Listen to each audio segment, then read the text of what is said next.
Jameson. Madam Speaker, thank you for calling me. I'm of the view that if you can't say something in 5 minutes, it probably isn't worth saying at all. So I'll be brief, but it is incumbent upon me to speak on behalf of the Chair of the Procedure Committee, the member for Staffordshire Moorlands, for whom I've got the highest admiration, having been a member of her committee since entering Parliament 3.5 years ago. We know that proxy voting is a formal arrangement which allows members who are absent due to baby leave to have another member register a vote on their behalf. But there have been repeated calls to review that process, and rightly so.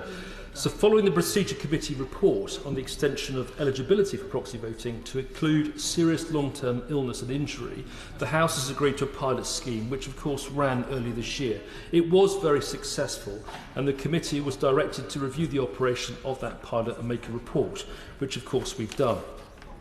Since then, as we know, the Government has tabled a motion to give effect to some of the recommendations made by the Procedure Committee in its report and, of course, in a subsequent letter to the Leader of the House in June. I just want to raise the key points, if I can, so that members are completely clear on what is being proposed today. Firstly, the Procedure Committee recommended that the House extend eligibility for proxy voting to include serious long-term illness and injury on an ongoing basis. This motion currently will take effect until the end of this Parliament, but it is subject to wider review. The new arrangements will require a note from a hospital consultant rather than a GP. And why has that happened? Well, the reason is because we think that resetting the expectation at a level where a member has required hospital care or is under the care of a consultant is about right.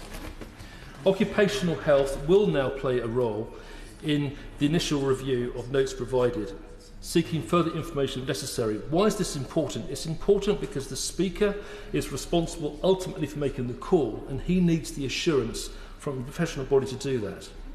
There will be a maximum period of 7 months for an illness or injury proxy vote, which can be extended in certain circumstances, and certification, as I mentioned, will remain with the Speaker.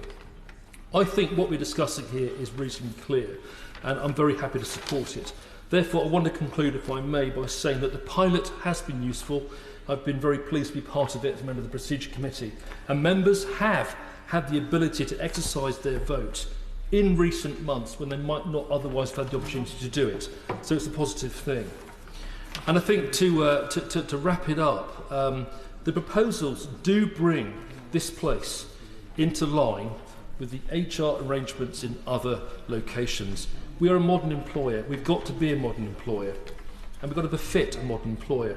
It also allows discretion and privacy, really important.